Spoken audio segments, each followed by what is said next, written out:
Hey, what's up? It's your boy W Goodell. Here for the next episode of Standard. We had wild football weekend. We had a fight. We had the fights, UFC, boxing. We had a good weekend, good sports weekend. A lot of other things going on in the news on the news feed. Well, we have the Super Bowl set up. Super Bowl 53 is lined up. We got the Rams. The Rams went into New Orleans, and they took care of their business. Controversial ending, controversial game. A lot of people not happy. That's what's gonna happen in playoff games. Before I even get into that, I'm just gonna say it off the top. That call at the end of the game, the fourth quarter, the non call on the pass interference, probably the worst non call I've ever seen in sports in a big game. In a big game, worst non call I've ever seen. And that kind of spot with that kind of thing, with that much on the line, that was pretty bad. So I understand the anger from the Saints fans and whoever else wasn't feeling that. I wasn't feeling it. But at the end of the day, I'm watching the game. You guys watched the game. The Rams, they were chasing the Saints the whole first quarter. The Rams were in disarray. The Saints were up 13-0. They could have easily been up 17-0 or 21-0. Instead of getting a touchdown and 2 field goals in the first quarter, the Saints could have easily got 3 touchdowns. They were down there in the red zone and they kicked field goals instead of going up 21-0 and putting the Rams in a spot where they wouldn't have been able to wait for the refs to help them. Because after that first quarter, when it was 13-0, the Saints kind of fell back and the Rams started getting their stuff together. You saw Goff trying to communicate with his team. The crowd noise was deafening. They couldn't understand anything, but as the game went on, they were able to communicate with the team. They got them together. They got C.J. Anderson started. They were able to run the football. They were able to cut the lead down to 13-10 at the half, give themselves a chance. And the rest of the way, they outscored the Saints.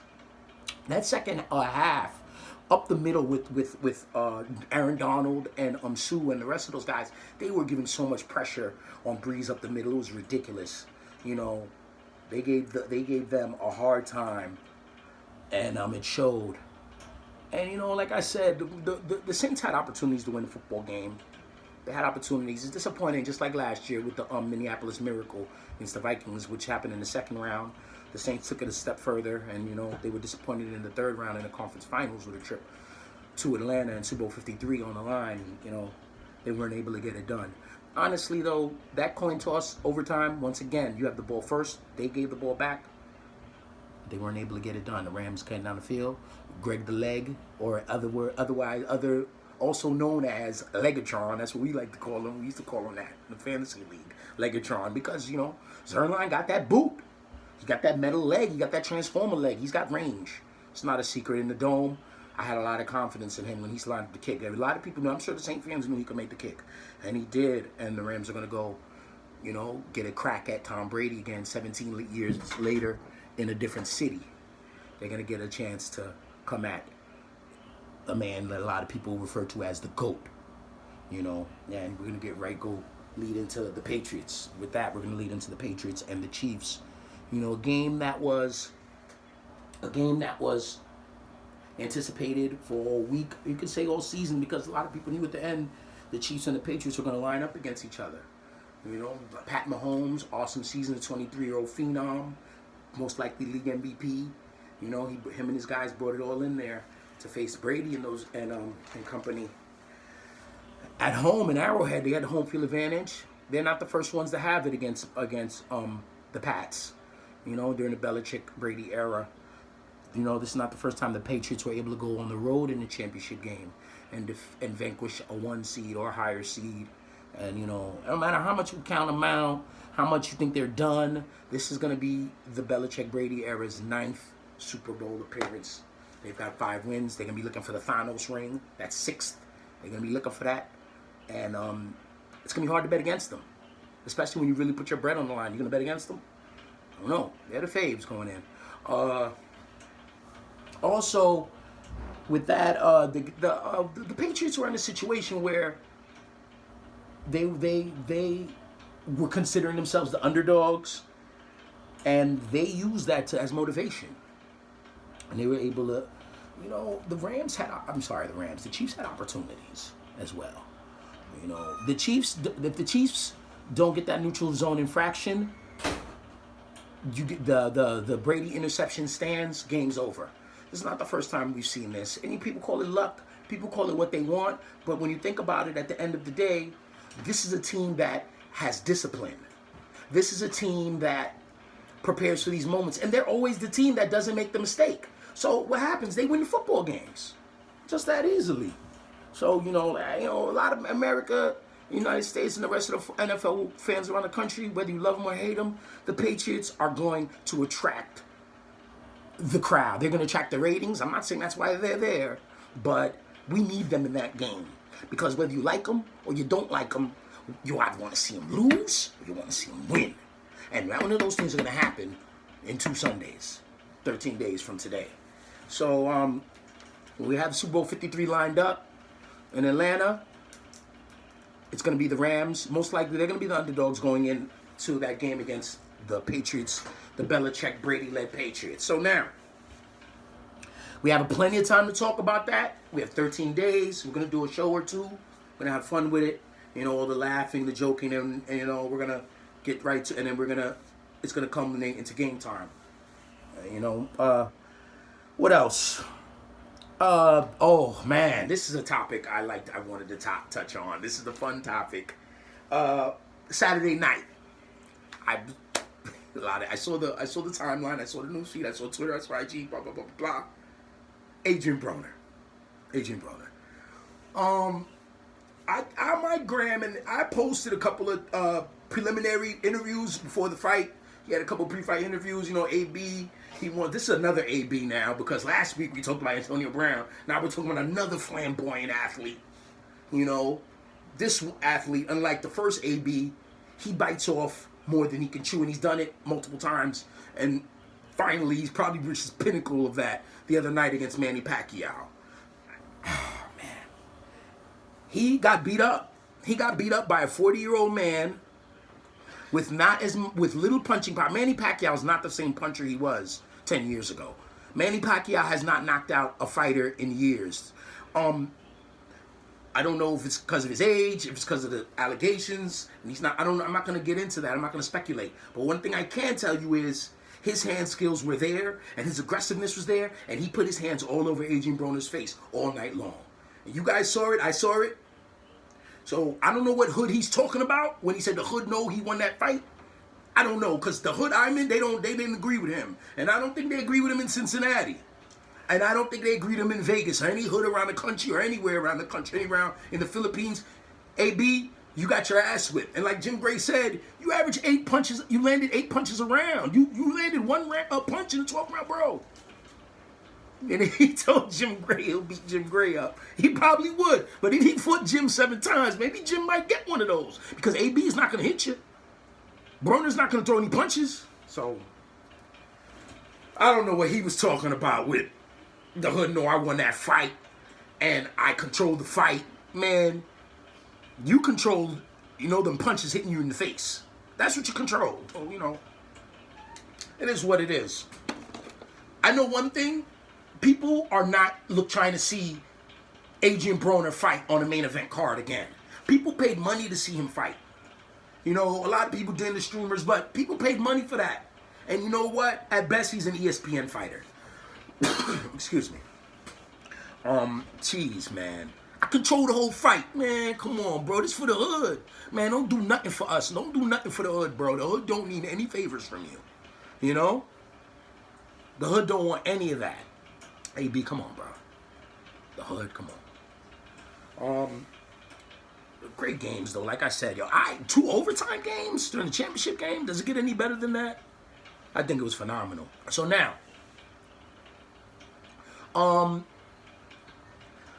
wanted to talk about a special story that's been an ongoing story. It's a special story. One of the story I've been following for a little while now, for a couple of years actually. It's a story about NBA player for the New York Knicks. His name is Enes Kanter. Enes Kanter, his story is intriguing to me. A lot of people know, he has this situation with the president from his homeland, Turkey, President Erdogan. So to make a long story short, Turkey had a coup. They had a military coup, an uprising, where the coup tried to overthrow the government led by a Trojan. Was there was an attempted overthrow. They tried to overthrow a Trojan. I think that's his name. How you say his name? I'm not sure. You know, help me out if. Oh, by the way, please, if you guys like the video, like or share. I would appreciate it. You know, anything, any comments, whether they're critique or praise or love or even hate, put it on the put it in the comment section. I would appreciate it. You know, ideas come from everything. What else? Oh, back to Ennis. Kanta has, since he's left the Thunder. First of all, let me start with, you got to know who Ennis. And for me to tell the story and to understand that, I'm gonna break it down to you basically. Enes Kanter is a power forward from Turkey. He left Turkey. He's an international star as a youth. He left Turkey to go to the University of Kentucky to play for Coach John Calipari. Whatever reason, he was eventually declared ineligible to play for the University of Kentucky. I think he was there, you know, early 2000s, because he's been up here in the pros for a couple of years now, about six or 7 year pro. He was a highly sought after talent out of the country of Turkey.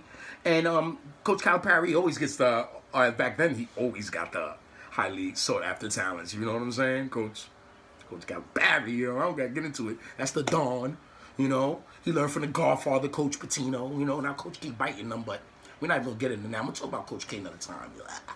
But Kanta was not able to play for the University of Kentucky, but everyone knew his talents. He played with the practice squad. He practiced with Kentucky. I think it was, I'm not sure. They had so many talents there. I'm not sure if it was the John Wall Wildcats or with Cousins, or if it was the Davis Wildcats. To be honest, I think it was supposed to be with the John Wall team. Correct me if I'm wrong. Like I said, help me out here sometimes. A lot of this is freestyle off of here. I don't got the notes in front of me. A lot of this is just knowledge. Maybe I should get the notes next time, right? Do a little more homework. I got to get the videos out. I got to keep them going, though. We got to stay progressing. And Kanter, he didn't play. Eventually, though, like I said, his talents, he was drafted number 3 pick in the NBA draft. I'm trying to remember what draft it was. Y'all tell me. Y'all help me out with that one. He was drafted by the Jazz, played for the Jazz. Eventually, he was traded to OKC. He played there for a couple of years. He played there. The last year he played there was the year after Durant left. So it was the 2016-17 season. He played there, and eventually he was traded in the next offseason for Carmelo Anthony. He was traded to the Knicks.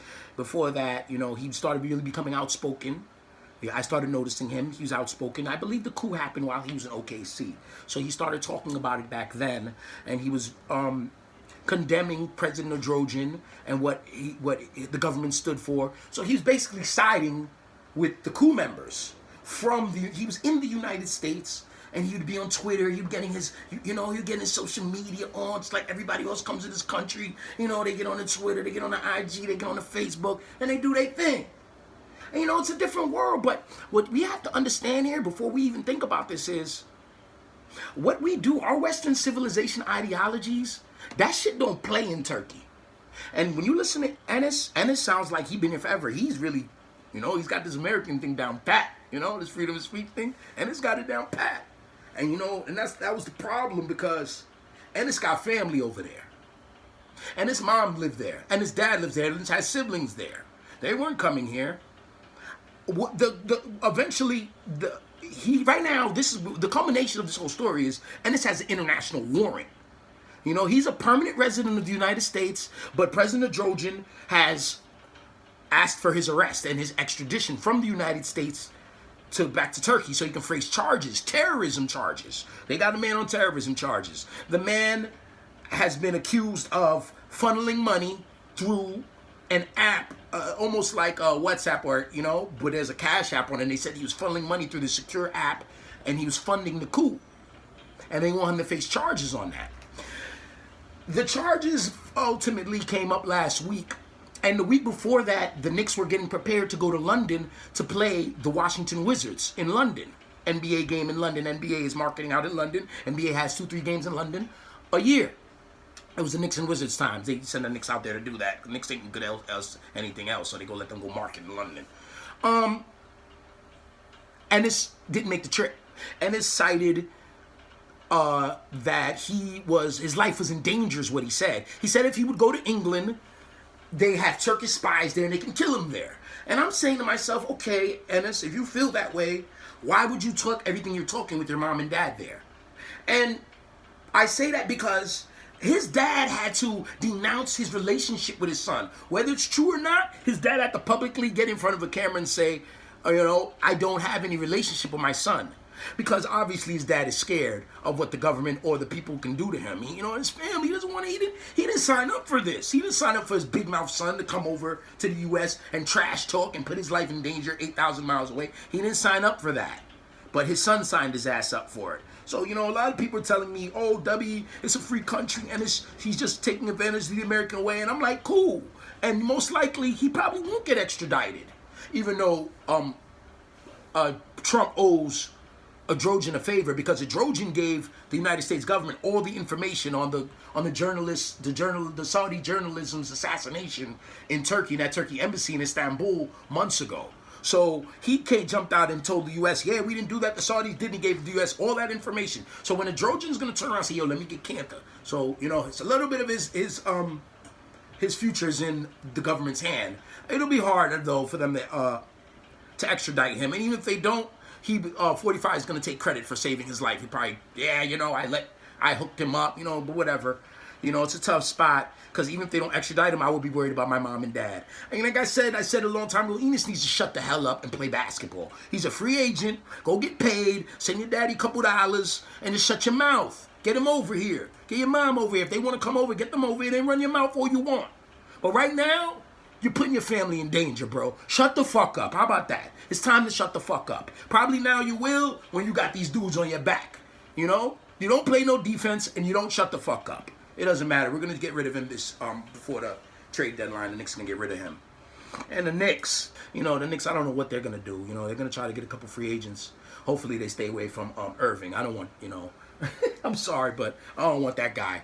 Everybody going crazy. Oh, Kyrie. Nah, man.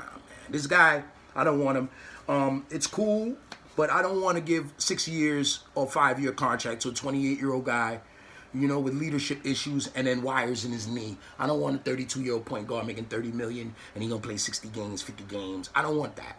If you want to sign one, I would sign the BX boy. I would sign Kemba way before I would sign Kyrie. Kemba's durable. He's more of a team guy. His team's more likable, and I think he'll give you everything he got every night. So I would definitely, the Celtics, the Celtics were picked by so many people to go for this free trip to the NBA Finals after LeBron signed with the Lakers, and I never agreed with it, and then I agree with it even less now. They're in disarray. The return of Hayward, it's giving the teams has chemistry problems. They have three swing men with Jalen, Tatum, and Hayward, 3 similar players, similar games. And it's not working. I don't see how they're going to go to the finals that way. You got to make a deal. When you have all these guys who need the basketball, all these guys do not need the basketball. You got to make a deal. And I don't really, they're not, and it's not going to be Irving who gets dealt, because he is on a walk year, so no one's going to really want him. But the Celtics are still in a great position. They have all these assets. They have good players. They have young players. They have veteran players. They have guys who don't make any money they can trade. They have guys who can take up. They can do what they want. But I don't see them going to the NBA Finals with all of these ball handlers. You got Rozier there sitting there wasting away. Jaylen Brown looks like he's lost. Hayward, his confidence is like sorely lacking. It looks like some nights he just doesn't have it with his leg situation. With his situation, recovering from the leg and getting confidence in the ankle. So I don't know, man. I don't, Milwaukee and Toronto look like they're more stable. They're ready to make their moves. They got their up and coming players. They got their role players. They got guys with roles. What's Jaylen Brown's role on the Celtics? I'm gonna wait for y'all to tell me. What does Jaylen do? You see how much of a talent he is, but what is his role? When's the last time? Wasn't Tatum like the next guy last year? The next Kobe? The guy looks like he's deferring to these other guys. It looks like he has to defer to Gordon to make Gordon feel good. You got to defer to Kyrie, and Kyrie just sitting there dribbling, pounding the basketball. You got, and I think it stunts these guys' growths. So what are we going to do if you're the Celtics? You going to make a deal or what? Because I know you guys want to go to the NBA Finals. Who knows what Ainge is going to do? Who knows what Kyrie going to do? Who knows? But we know you got Hayward who's locked in the max deal. Horford's there. You got the young players there. Kyrie's on a walk here. What's up? Rozier wants to play. What's up? What we gonna do? All right, we're gonna see Shamrock Boys. But Boston, city of Boston, city of champions, right? Who cares, right? You guys got the Patriots 14 days away. You're looking for the 6th ring. Big Brady looking for that finals, yo. God bless y'all, man. I don't got no hate for y'all. If we got a problem, we're gonna stop it, right? We're gonna stop you guys. No one's been able to stop it. You got a problem with Brady? Beat the guy, man. I'm a Jet fan. Yo, beat Brady. You can't beat him, then shut up. We're here. We're partly responsible, but everyone's responsible. It's been 17 years they've been doing this. 17 years. 17 years. They win big games. They're doing this in the era of free agency. This probably is the greatest dynasty, of my generation. The OGs, the 80s and the late 70s, 80s babies, late 70s babies. This is the Jordan Bulls, the only ones that can compete, and the Jordan Bulls had the same players mostly. They were able to avoid. They weren't a part of a huge free agency era like now, where it's like, wow, it's impossible to keep guys. Everyone's waiting for the Warriors to fall apart. No one sees them able to keep these guys. You can't. And the reason I said, and the Patriots, they don't keep guys either, but they keep interchanging and changing the parts and putting guys here and putting guys there. We don't even know some of these players. We don't even know where they came from. We just look and then there's new guys there. It's no more Stephen Ridley. Now it's Sony Michel. There's no more Kevin Falk. It's now Sony Michel. You know what I mean? Now Chris Hogan's here, outcast from the Buffalo Bills. Before that was Amendola, outcast. Welker, outcast. They bring guys in. They cut my guy. What's the homie there who smokes all the weed from the Browns? Gordon. They cut him like it was nothing. Keep it moving. They keep it on. The Chiefs cut Hunt. Think they would have won that game with Kareem Hunt last night? Probably.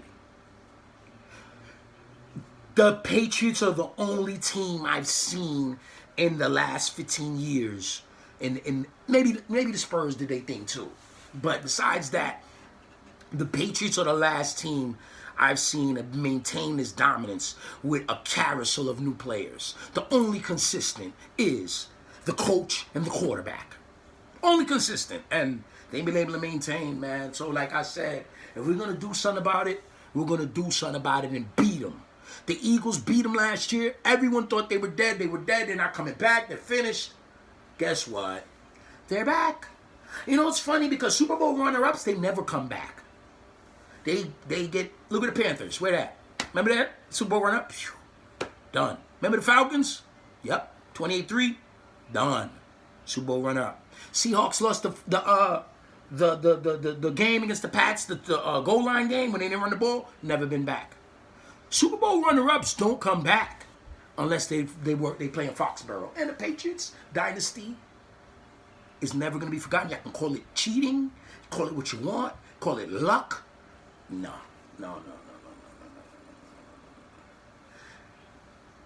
If it was cheating or luck, they would not be playing. Or rather, if it was cheating, they wouldn't be playing in 2 weeks. Or, because the Chiefs had an opportunity to win that football game. That neutral zone infraction where the Brady threw the pick, that neutral zone infraction did not have anything to do with Brady throwing that pick. But they still threw the pick. It reminded me of that San Diego championship game years ago. I don't know if it was a divisional player or it was a championship game. When Phillip Rivers was young Phillip Rivers and he still had LaDainian Tomlinson. I think it was McCree. McCree caught a pick late in the game with $1 something to go. It would have sealed the deal.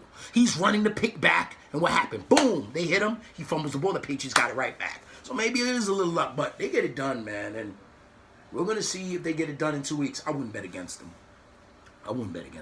It's facts over feelings. I don't put my emotions in this. Because if I put my emotions in this, I'm going to bet against the Patriots, or I'm going to hate the Patriots, and I'm going to lose. I don't like to lose.